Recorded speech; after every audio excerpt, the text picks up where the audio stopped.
কোরআন কারীমে সূরা মুদ্দাসসিরে আল্লাহ সুবহানাহু ওয়া তাআলা বলেন, মা সালাকাকুম ফি সাকার, জান্নাতীদেরকে এবং জাহান্নামীদেরকে কিয়ামতের দিনে কোন একটা অবস্থায় আসবে, তারা জান্নাতীরা জাহান্নামীদেরকে দেখতে পারবে, জাহান্নামীরা জান্নাতীদেরকে দেখতে পারবে।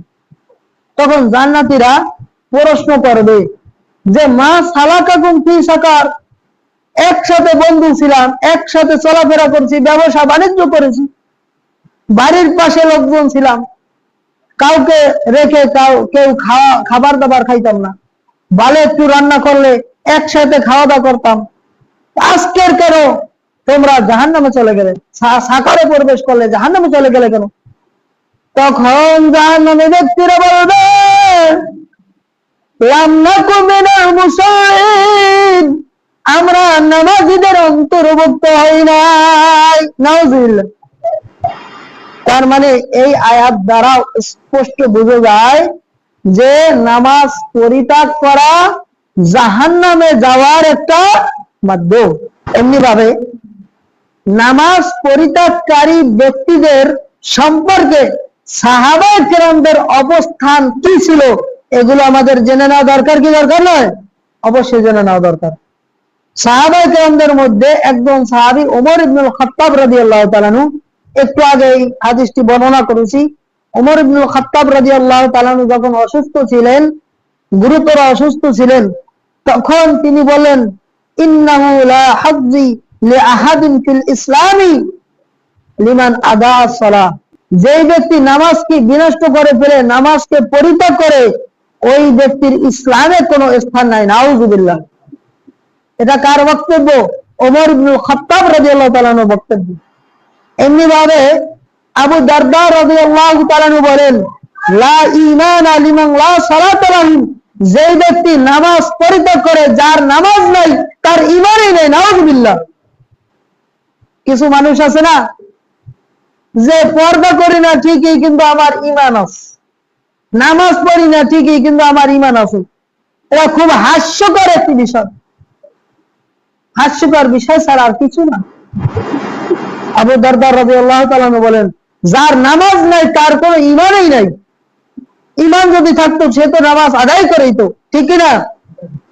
এমনি ভাবে আব্দুল্লাহ ইবনে মাসউদ রাদিয়াল্লাহু তাআলা আনহু বলেন, মান তারাকা সালাতা ফালা দীনা লাহু, যেই ব্যক্তি নামাজকে পরিত্যাগ করে তার কোনো দ্বীনই নাই, তার কোনো ধর্মই নাই,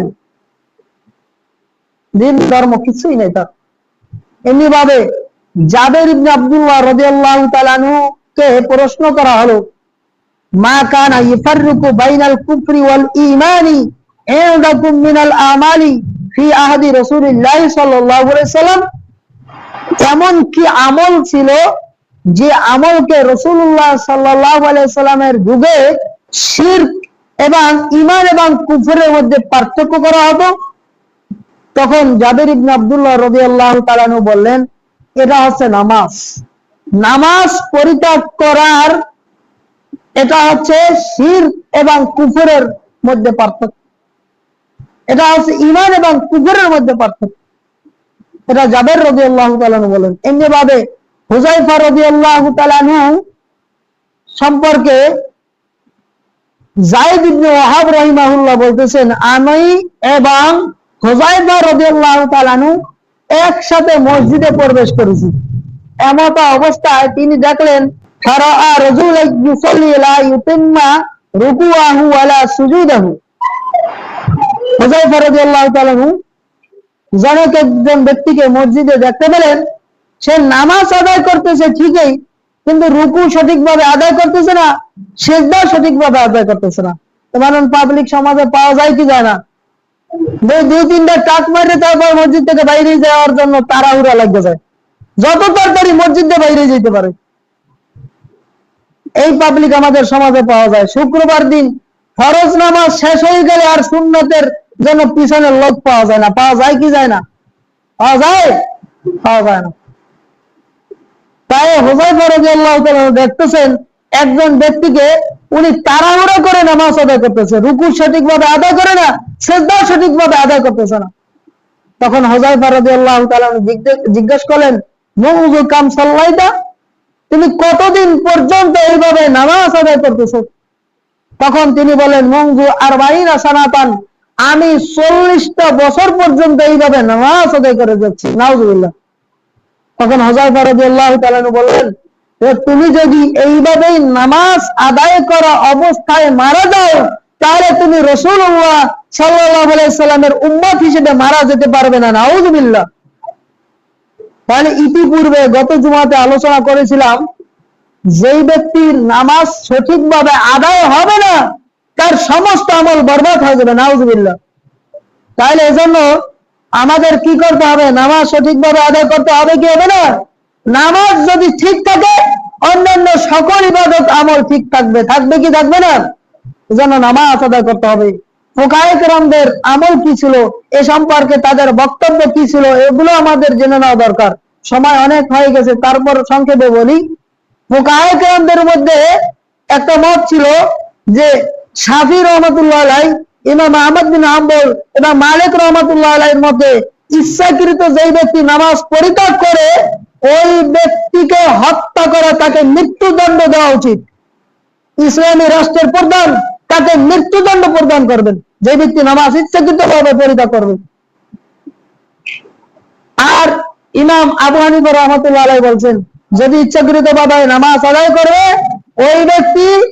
ওই ব্যক্তিকে মৃত্যুদণ্ড দেওয়া যাবে না, তাকে বন্দী করে আটক করে রাখতে হবে যতক্ষণে সে তওবা করে, সে পূর্ণাঙ্গ ঈমানদার হয়, তার মৃত্যু পর্যন্ত তাকে নতুবা আটকিয়ে রাখতে হবে।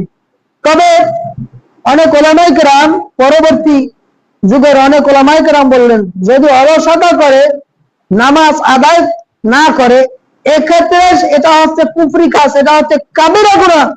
এ সম্পর্কে ইতিপূর্বে যে আলোচনাগুলো করেছি, ইসলামে নবী সাল্লাল্লাহু আলাইহি ওয়াসাল্লাম যেই সকল বিষয় কঠোর হুঁশিয়ারি দিয়েছেন, সেই হুঁশিয়ারির আওতায় এই ব্যক্তি পড়ে যাবে। এই জন্য আমাদেরকে কখনোই কোনো ক্রমেই নামাজকে পরিত্যাগ করা যাবে না। যাবে, আল্লাহ সুবহানাহু ওয়া তাআলা আমাদেরকে 5 ওয়াক্ত নামাজি হিসেবে কবুল করুন। আমরা সবাই বলি আমিন। ওয়াখির দাওয়ানা আলহামদুলিল্লাহি রাব্বিল আলামিন। আকুলু কওলি হাযা আস্তাগফিরুল্লাহ লি ওয়া লাকুম ওয়া লিসাইরিল মুসলিমিন মিন কুল্লি যামবি ওয়া আতুবু ইলাইহি। সুবহানাকাল্লাহুম্মা ওয়া বিহামদিকা আশহাদু আল্লা ইলাহা ইল্লা আনতা আস্তাগফিরুকা ওয়া আতুবু ইলাইক।